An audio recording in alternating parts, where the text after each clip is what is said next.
तो dear student आपका बहुत बहुत चलिए, तो डियर स्टूडेंट आपका बहुत बहुत स्वागत है। आप देख रहे हैं हिंदी मीडियम का ये खास चैनल और इस पे जो है आज पढ़ाने वाले हैं टॉपिक, उसका नाम है क्षितिज बुक का भाग 1 का जो कविता है उसको पढ़ाने वाले हैं, जो उस दिन बच गया था पिछले क्लास का। तो आपको पता है कि 2 कविता आज हम लोग को पढ़ना है दृष्टि सीरीज में, मेघ आए और बच्चे काम पर जा रहे हैं। तो सबसे पहले पढ़ेंगे बच्चे काम पर जा रहे हैं और इसके बाद पढ़ेंगे मेघ आए और हो जाएगा क्लास खत्म। ठीक, तो थोड़ा सा आवाज बुलंद होना चाहिए। ठीक है, चलिए, मजाक कर रहे थे, अब सीरियस नहीं लीजिएगा। स्टार्ट करते हैं आज का जो है अपना जो पढ़ाई लिखाई है उसका कार्यकाल स्टार्ट करते हैं। तो सबसे पहले जो है आपको पढ़ाते हैं बच्चे काम पर जा रहे हैं। तो बच्चे काम पर जा रहे हैं, इनका लेखक परिचय जान लीजिए। लेखक जो है वो राजेश जोशी जी है। ठीक है, पत्रकार भी रहे हैं बहुत दिनों तक, तो इन्होंने बहुत सारी जो है चीज़ें लिखी और पत्रकार थे। तो ये वाला जो कविता अभी आपको हम पढ़ाने वाले हैं बच्चे काम पर जा रहे हैं, ये लगता भी है कि एक पत्रकार ही इसको लिख सकता है। ठीक है, चलिए अब क्या है समझिए ध्यान से। यहाँ पर है बच्चे काम पर जा रहे हैं, तो इसका मतलब क्या हो गया, आपको नाम से ही पता चल रहा है कि बच्चा लोग कहाँ जा रहा है, काम पर जा रहा है। ठीक, अब इसको बड़ा ध्यान से समझिएगा। लेखक देखते हैं कि जमाने में यानी कि वातावरण में, दुनिया में 2 प्रकार के बच्चे हैं। ठीक, पहला प्रकार के बच्चों का जिक्र तो यहाँ पर हुआ नहीं है, लेकिन आपको बस हम एक हिंट देते हैं, समझिएगा। जैसे आप देखेंगे कि 5 बरस 6 बरस का बच्चा है, मैनी पोको पैंट पहनने वाला नहीं, एकदम छोटा छोटा बच्चा है। तो सुबह में नहा धो के स्कूल ड्रेस पहन के चला जाता है, कहाँ, स्कूल चला जाता है। लेकिन आप देखेंगे कि इसी दुनिया में कुछ वैसा ही 5 बरस 6 बरस का छोटा छोटा बच्चा आपको कचरा चुनता रहता है। ठीक है, सामान बेचने चला जाता है, वह काम करने लगता है, 10 बरस से ही रिक्शा चलाने लगा, किसी के घर नौकर का काम करने लगा। तो लेखक ये लिखते हैं कि बच्चे काम पर जा रहे हैं। तो ये जो बच्चे हैं जो स्कूल से दूर, जो स्कूल को छोड़कर, खेल कूद छोड़कर एक सियाना आदमी की तरह, एक जवान आदमी की तरह काम पे जाते हैं। क्यों जाते हैं? क्योंकि उनकी परिवार की सामाजिक स्थिति बहुत कमजोर है। सामाजिक का मतलब हो गया वो गरीब तबके से, मतलब वो जो भी बच्चे काम पर जाते हैं कम उम्र में, वो कहाँ से आते हैं, गरीब के बच्चे रहते हैं। उनके पास कोई आर्थिक रूप से कोई स्रोत नहीं रहता है कि पैसा आए उनके पास, तो वो पैसा कमाने के लिए काम पर चले जाते हैं। तो उन्हीं के बारे में जो है लेखक लिखते हैं। लेखक को बड़ा दर्द हुआ तो उन्होंने ये कविता की रचना कर दी। वो लिखते हैं कि कोहरे से ढकी सड़क पर बच्चे काम पर जा रहे हैं। अब सीन एक कल्पना कीजिए। ठीक है, कोहरे से ढकी हुई सड़क, ये है सड़क है। सड़क कहने का मतलब एकदम कोहरा लगा हुआ है, ठंडा का टाइम है। ठीक है, और सड़क पे कौन जा रहे हैं काम पर, तो बच्चे जा रहे हैं। सुबह सुबह बच्चे काम पर जा रहे हैं। इसमें शब्द जो है बड़ा सिंपल उन्होंने यूज किया है, क्योंकि आपको पहले बता दिए कि राजेश जोशी जी जो है अपने पत्रकार रहे हुए हैं। ठीक है, उन्होंने बहुत दिनों तक पत्रकारिता की। तो समझिए कि एक पत्रकार की जो भाषा होती है और भी सिंपल होती है, शुद्ध हिंदी में सिंपल हिंदी का वो प्रयोग करते हैं। तो लेखक लिखते हैं कि कोहरे से कोहरा का एकदम सड़क बना हुआ है और सुबह सुबह बच्चे कहाँ जा रहे हैं, तो काम पर जा रहे हैं। हमारे समय की सबसे भयानक पंक्ति है यह।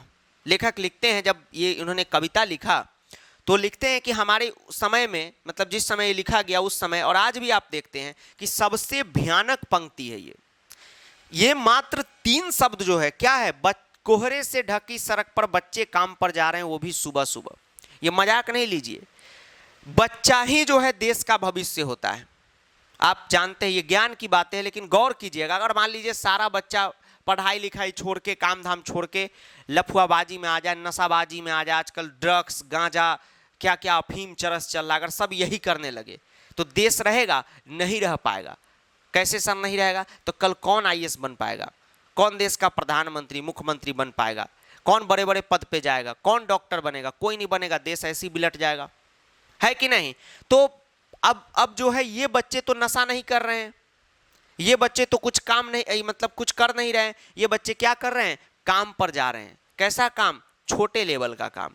क्यों? क्योंकि इनकी जो सामाजिक स्थिति है, ठीक है, सोशल स्टेटस है इनका, वो बहुत कम है। इनके पास कोई पैसा नहीं है, ठीक है, कोई रुपया नहीं, इस वजह से काम पे जा रहे हैं। तो ये भयानक पंक्ति है कि नहीं? ठीक है, तो अगर इनको मान लीजिए कि इनको थोड़ा सा आर्थिक सहयोग कर दिया जाए सरकार के द्वारा या अपना जो समाज है, हम लोग के द्वारा, तो इसमें से भी कुछ अच्छा डॉक्टर निकलेगा तो देश का ही कल्याण करेगा। भयानक है इसे विवरण की तरह लिखा जाना चाहिए। इसके सवाल की तरह एक एक्स्ट्रा लिख। काम पर क्यों जा रहे हैं बच्चे? लेखक अगली पंक्ति में ये कहते हैं कि इसको एक विवरण की तौर पे लिखा जाना चाहिए। विवरण मतलब समझे, एक मतलब कि इसको मजाक में नहीं लिखा जाना चाहिए। लेखक अपने बारे में लिख रहा है कि मैं तो एकदम छोटी पंक्ति में लिखा हूं, एक मामूली सा कविता लिखा हूं, लेकिन इसको एक बड़े पैमाने पे उजागर करना चाहिए कि हाँ भाई, हमारे देश के लाखों ऐसे बच्चे हैं जो सुबह कचरा बीनने चले जाते हैं, पढ़ाई लिखाई नहीं करते हैं। क्यों? क्योंकि उनके पास पैसा नहीं है, वो गरीब हैं, बड़े बड़े स्कूल में नहीं जा सकते, सरकारी स्कूल में वैसी व्यवस्थाएं नहीं है, इंफ्रास्ट्रक्चर की कमी है। तो लेखक वही लिखते हैं कि इनकी बातों को छोटा में नहीं, एकदम बड़े विवरण की तरह, मतलब विस्तार में चर्चा होनी चाहिए इसकी देश भर में, कि काम पर अपने बच्चे क्यों जा रहे हैं। लेखक लिखते हैं कि क्या अंतरिक्ष में गिर गई है सारी गेंदें, क्या दीमकों ने खा लिया है सारी रंग बिरंगी किताबों को। अब लेखक ये एक प्रकार का व्यंग कर रहे हैं समाज पे। व्यंग तो नहीं कहेंगे, मतलब हम लोगों को बता रहे हैं कि बच्चे क्यों काम पर जा रहे हैं। समझिए ध्यान से, आपको पता होगा कि लेखक का बात तो तीसरे दुनिया का रहता है। वो समझाना चाहते क्या है, आप थोड़ा सा उल्टा समझ लेते। जैसे मान लीजिए है कि लगे 440 वोल्ट छूने से तेरे, तो इसका मतलब ऐसे थोड़ी कैसे छू देगा 440 वोल्ट लग जाएगा, या दूर तक जा रही हो आवाज दोगी क्या, देगी भी तो पता चलेगा नहीं, पता चलेगा। तो कहने का मतलब और होता है, समझने का कुछ और होता है। तो लेखक कहते हैं कि क्या दीमक आप समझते हैं जो दीवारों में लग जाता है, दीमक नहीं कहते, इसके दीवार में दीमक लग गया, इसके दिमाग में दीमक लग गया है। तो लेखक कहते हैं कि दीमक जो है उसने क्या खा गया है किताब को। इसका मतलब समझे, देखिए समझिए, बच्चे काम पर क्यों जा रहे हैं? क्योंकि वो गरीब है, उनके पास पैसा नहीं है, यही कारण है। लेकिन लेखक ऐसे ही बता रहे हैं, सुनने वाले को बता रहे हैं कि क्या उनकी जो किताबें हैं वो दिमाग खा गई है जो काम पर जा रहे हैं। अब मान लीजिए कि आप घर पे अभी पढ़ रहे हैं, क्यों? क्योंकि आपके पास किताब है, मोबाइल है। अगर मान लीजिए किताब मोबाइल ना रहे तो आप भी तो टाइम पास करेंगे, ठीक है। तो लेखक वही कहते हैं कि ये काम पर क्यों जा रहे हैं, इनकी किताबें कोई दिमाग खा गया है? नहीं, जवाब आएगा नहीं। क्या काले पहाड़ के नीचे दब गए हैं सारे खिलौने? बच्चा का उम्र होता है खेलने का, कूदने का। तो लेखक बोल रहे कि ये बच्चा लोग खेल भी नहीं रहा है क्या? ये तो एक प्रकार का व्यंग ही हो रहा है हमारे समाज के ऊपर, सरकार के ऊपर, कि क्या पहाड़ के नीचे इनके सारे खिलौने, बैट बॉल, जितना भी खिलौना होता है खेलने वाला, सब धंस गया है क्या, जो ये खेल नहीं रहे हैं? क्या किसी भूकंप में ढह गई हैं सारे मदरसों की इमारतें, क्या सारे मैदान? लेखक कहते हैं कि क्या जितने भी मदरसे, स्कूल हैं, वो क्या हो गए हैं, किसी भूकंप में ढह गए हैं जो बच्चे स्कूल नहीं जा रहे हैं। मान लीजिए कि अगर सारा इस देश का स्कूल खत्म हो जाए, सब टूट फूट के गिर जाए, तो आप स्कूल जाएंगे? नहीं जाएंगे। तो वही लेखक पूछते हैं, ठीक है, कि जब स्कूल, देखिए ये एक टोंट मारने का बात हुआ। जैसे मान लीजिए कि आप ही घर में पढ़ाई नहीं करते हैं, तो मम्मी क्या बोलती होगी आपको कि नहीं पढ़ाई कर रहा है तो भी कोई दिक्कत नहीं, नहीं पढ़ेगा तो अपना रिक्शा चलाएगा। तो इसका मतलब ये थोड़ी कि मम्मी चाह रही है कि आप रिक्शा चलाए, वो आपको समझाना चाह रही है। वही लेखक कहते हैं कि क्या स्कूल का दीवार सब, मदरसा का दीवार सब ढह गया जो बच्चा स्कूल नहीं जा रहा है? नहीं ढहा है, फिर भी नहीं जा रहा है। क्या सारे मैदान, सारे बगीचे, घर के आंगन खत्म हो गए हैं एकाएक? लेखक बोलते हैं कि बच्चे कहाँ दिखते हैं बगीचे में, घर के आंगन में, मैदान में, वहां भी ये बच्चे नहीं दिख रहे। क्यों? क्योंकि ये बच्चे तो काम पर जा रहे हैं, ठीक। क्यों? क्योंकि ये सारा घर का आंगन समाप्त हो गया है? नहीं, फिर भी वो काम पर क्यों जा रहे हैं? क्योंकि उनकी सामाजिक स्थिति, आर्थिक स्थिति क्या है, बहुत ही निम्न हो चुकी है। तो फिर बचा ही क्या है इस दुनिया में? लेखक का मानना है कि ये, लेखक का क्या मानना है समझिए, लेखक का कहना है, समझिए ध्यान से, लेखक का कहना है कि जो हमारे छोटे छोटे बच्चे जो काम पे निकल जाते हैं बाल मजदूरी करने, तो इसका एक ही मतलब है कि वो बाल मजदूरी क्यों कर रहे हैं? क्योंकि या तो हो सकता है कि उनकी किताबें दिमक ने खा गई हो, घर आंगन टूट गया, घर आंगन खत्म हो गया हो सकता है स्कूलें टूट गई हो, लेकिन ऐसा तो कुछ है नहीं, बस वो एक रेफरेंस ऐसे कान पकड़ के समझा रहे हैं। अब अगले पंक्ति में लेखक कहते हैं कि तो फिर बचा ही क्या है इस दुनिया में, जब स्कूलें नहीं है, घर आंगने नहीं है, बगीचे नहीं है, किताबें नहीं है, तो ये दुनिया खत्म हो जानी चाहिए। दुनिया तो खत्म नहीं हुई है, मतलब सब कुछ है, बच्चे के अंदर क्या है, गरीबी है। कितना भयानक होता अगर ऐसा होता, वही लेखक कहते हैं कि कितना भयानक होता अगर ऐसा होता। यानी लेखक जो अभी बात बोले कि भाई इस दिमक, किताब जो है दिमक खा गई, मदरसे, स्कूल जो है वो टूट चुके हैं, अगर ऐसा हो जाता तो सिचुएशन कितना भयानक होता। अगर मान लीजिए हम लोग के यहाँ के जितना भी एजुकेशनल इंफ्रास्ट्रक्चर है, चाहे यूट्यूब चैनल है, ऑफलाइन ऑनलाइन, सारा कुछ खत्म हो जाए तो देश तबाह हो जाएगा। तो लेखक बोले देश तो अभी तक तबाह नहीं हुआ है, मतलब कि सब हैं, तो फिर भी बच्चे काम पर क्यों जा रहे हैं। भयानक है लेकिन इससे भी ज़्यादा यह कि हमारी सारी चीज़ें हसमान मूल पर दुनिया की हजारों सड़कों से गुजरते हुए बच्चे बहुत छोटे छोटे काम पर जा रहे हैं। यानी लेखक का कहना है कि ये सारी चीज़ें हमारे पास हैं, लेकिन जब हम दुनिया की हजारों सड़कों पे देखते हैं, हजारों सड़कों का मतलब हो गया कि आप देखेंगे दुनिया में बहुत सारी सड़कें हैं, हर सड़क पे आपको 2-4 बच्चे कहाँ मिलेंगे, काम पर जाते हुए मिलेंगे। ठीक है, तो अब प्रश्न जो है लेखक का हम लोगों से है कि बच्चे काम पर क्यों जा रहे हैं। ठीक है, आप में से कौन कौन अपने घर में छोटे छोटे बच्चे को काम पे रखें? सर हमने तो नहीं रखा है। ठीक है, चलिए, तो ये बात से यही लेखक बताना चाहते थे। अब जो है अगला पोयम है जिसका नाम है मेघ आए, जो लिखे हैं सर्वेदेश्वर दयाल सक्सेना ने। इनका 10th में भी पोयम सब पढ़ना है, कहानी सब पढ़ना है, घबराइएगा नहीं, अगर सिलेबस नहीं चेंज हुआ तो काफी मजेदार सब है। अब समझिए मेघ आए में क्या बताना चाहते हैं सक्सेना अंकल, अपने क्या बताना चाहते हैं। I like it. Saxena uncle ये बताना चाहते हैं कि मेघ जो है वह आता है तो एक दामाद की तरह आता है। ठीक है सर, दामाद की तरह? हाँ, दामाद जी अंगना में पधारे, लोग टुकु टुकु निहारे। ठीक है, तो दामाद जी की तरह मेघ बारिश आता है। ठीक, मेघ की तुलना जो है लेखक यानी बादल की तुलना दामाद से करते हैं। कैसे, समझिए। लेखक जो है गांव से इसको कनेक्ट करते हैं। पहले आप देखते थे गांवों में जब दामाद वगैरह आते थे तो सब लोग एक्टिव हो जाता था, पूरा गांव का लोग एक्टिव हो जाता था। दामाद जी के स्वागत में दामाद आए हैं, दामाद आए हैं।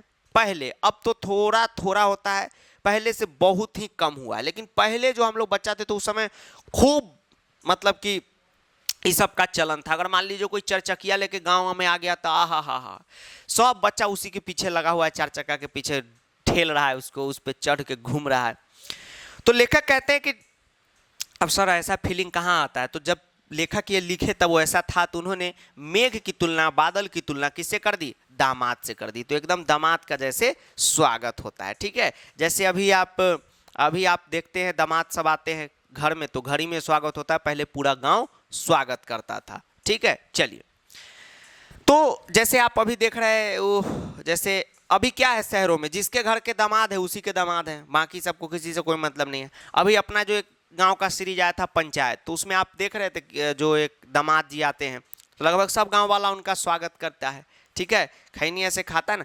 देख रहा है विनोद कैसे परमेश्वर भाई के दामाद का लोग स्वागत कर रहे हैं। ओ भैया, दामाद का तो स्वागत करिए रहे भैया, सचिव जी से है ना इनका दामाद का थोड़ा सा ऐसे चलता है, तो विनोद झगड़ा करवा दे दोनों में। ओ भैया करवा दीजिए। तो वही दामाद जैसे आते हैं गांव में, सब स्वागत करते हैं, प्रधान जी वगैरह सब, तो उसी तरह जो है बादल का स्वागत कैसे होता है, मेघ का स्वागत कैसे होता है, लेखक बताएं।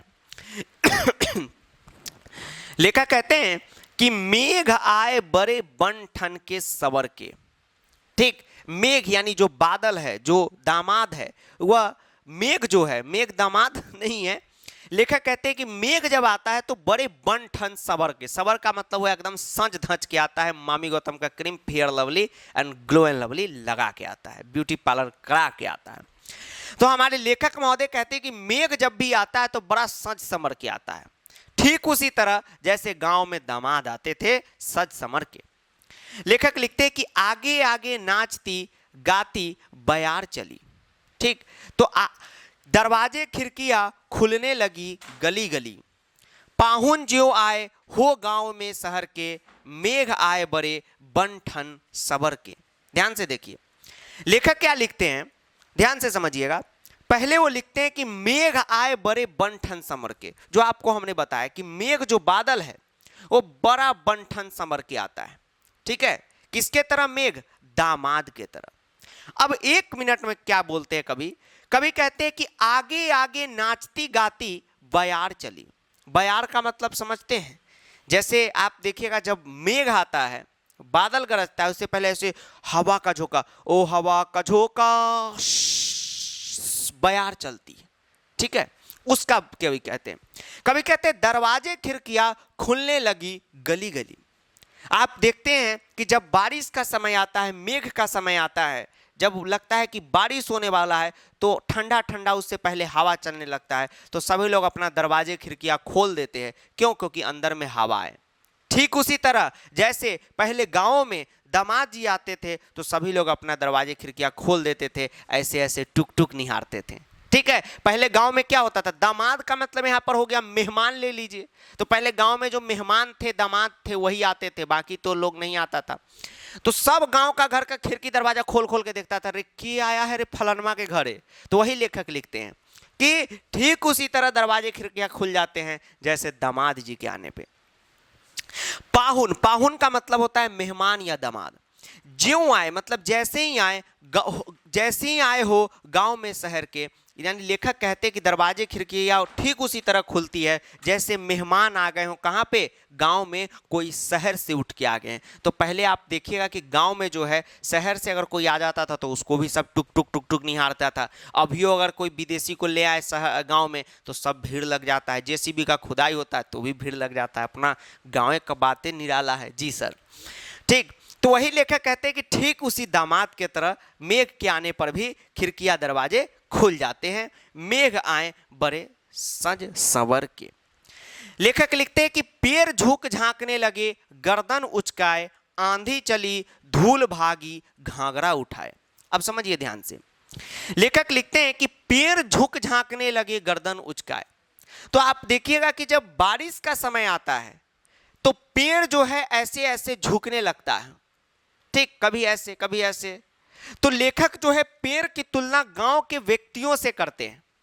कैसे? तो लेखक का कहना है कि जब कैसे दामाद जी गांव में आते हैं तो सब लोग छत पे से ऐसे, ठीक है, जैसे वो दरवाजा लगता है शादी का तो सब लोग होटल के ऊपर खड़ा हो जाएगा। हम लोग के बिहार में वो खड़ा हुआ था, वो आगे का छज्जे गिर गया, सब गिर गया। तो ऐसे ऐसे सब ऐसे ऐसे ताक रहा है। तो लेखक लिखते हैं कि पेड़ भी उसी तरीके से क्या है, गांव का सामान्य व्यक्ति है जो दामाद जी का इंतजार करके देख रहा है। ठीक है, चलिए अब आगे बढ़ते हैं।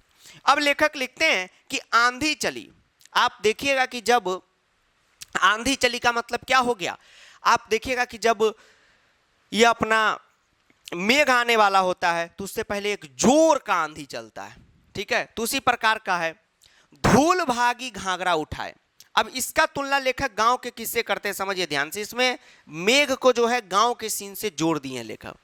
तो आप देखिएगा कि जब मेघ आता है तो उससे पहले आंधी चलती है। तो आंधी सड़क पे चलेगी तो आप देखिएगा कभी कभी आप सड़क पे आंधी में पकड़ा जाते तो अचानक धूल उड़ के भागता रहता है जी सर। तो लेखक लिखते हैं कि धूल क्या है, तो ठीक उसी युवती की तरह है, ठीक उसी लड़की की तरह है जो मेहमान के आने पे भागने लगती है। तो आप देखेंगे गांव में जो लड़कियां वगैरह होती है, अभी भी आप जाइए और गांव में ऐसे कोई बाहर से आ गया, गाड़ी देखा, बस लड़की सब फरार होने लगेगा, भाग घर के अंदर जो है एंट्री कर जाती है घूंघट वगैरह ओढ़ के।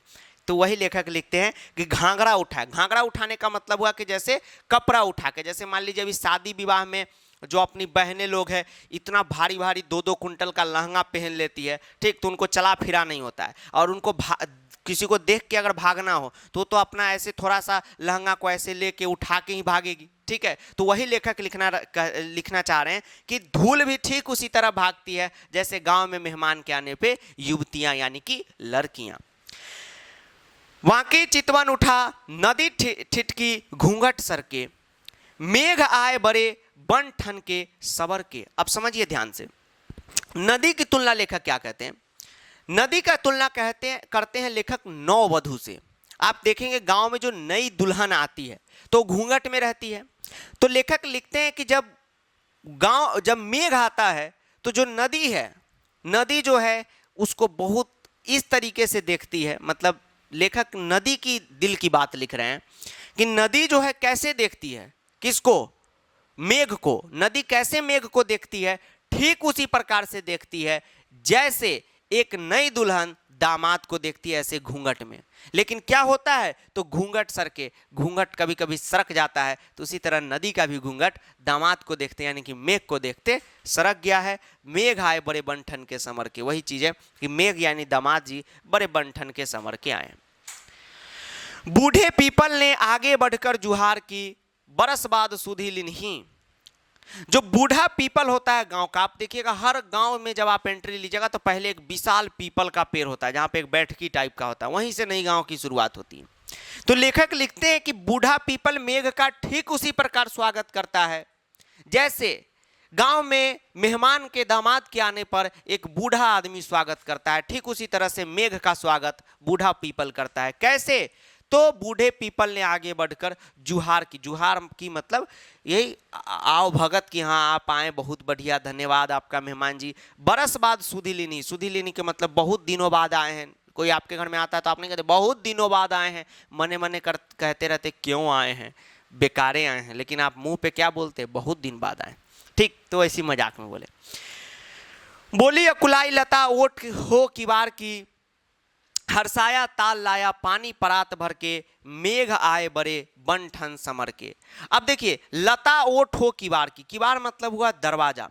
तो लेखक लिखते हैं कि लता से मतलब हुआ सहेली। तो आप देखेंगे दामाद जी हैं, दामाद जी की सालियां यानी लता, तो आप देखिएगा लताएं भी ऐसे ऐसे डोलती है, लेकिन लेखक लिखते हैं कि लता एकदम छुपी छुपी रहती है, ठीक किवार के पीछे वैसी सालियों की तरह, ठीक है, यानी सहेलियों की तरह। लेखक का यहां पर यह कहना चाहते हैं कि जब मेघ आता है तो आप देखते हैं क्या है कि जो तालाब है, ठीक है, तालाब है वो क्या करता है, परत पानी भर के लाता है। तालाब जो है परत पानी भर के लाता है। आप देखिएगा कि जब मेघ आता है तो तालाब में पानी भर जाता है, जी सर भर जाता है। तो तालाब जो है उस स्वागत करता है किसका, मेघ का, पानी लेकर। आप देखेंगे गांव में पहले दामाद वगैरह आते थे तो परात में, परात समझ रहे हैं ना, इस प्रकार का एक बर्तन होता है। ये जो परात नहीं समझ रहे समझिए, एक परात होता है बर्तन, थाली, बड़ा थाली नहीं होता, पूजा पाठ में यूज होता है। तो पहले उसी में पानी लेके लोग दामाद का पैर धोते थे। तो वो काम कौन कर रहा है, तालाब कर रहा है। मेघ के आने पर दामाद जिया यानी मेघ जिया बड़े बनठन के। छिति दटारी गहराई दामिनी दम की, क्षमा करो गांठ खुल गई अब भरम की, बांध टूटा झरझर मिलन के अश्रु ढर के, मेघ आए बड़े बनठन सबर के। अब समझिए ध्यान से, दामिनी का मतलब क्या हो गया, दामिनी का मतलब हो गया बिजली। तो बिजली जो है यहां पर क्या है, मेघ की पत्नी समझ लीजिए, ठीक है। तो लेखक वही लिखते हैं कि बिजली जो है कहती है मेघ के आने पर यानी दामाद के आने पर कि चलो भाई मुझे एक भरम था कि भाई ये ठठरी कभी नहीं खुलेगी, आप कभी नहीं आओगे, आ गए आप देखिएगा कि मेघ के आने पर बिजली भी कड़कती है। वही चीज़ यहाँ पर लिखते हैं। अब जो है आंसू झरझर निकलने लगे हैं, मेघ आ चुके हैं बड़े बनठन के संवर के, ठीक उसी दामाद की तरह, ठीक है। चलिए, तो यहाँ पर मेघ के आने का जो सिचुएशन है वो पूरा का पूरा लेखक जोड़ चुके हैं, किससे, गांव में दामाद के आने पर, ठीक। तो यहाँ पर आपको हमने बताया, ठीक है। चलिए, अब जो है पोएम जो है एक दो वर्ड इधर उधर है तो उसको देख लीजिएगा बुक में, और बढ़िया ढंग से फिर से उसको पढ़ के जो डाउट उठ होगा पूछ लीजिएगा, आपका कहानी खत्म हो जाएगा, ठीक। तो चलिए, आज की क्लास में बहुत मजा आया, थैंक यू।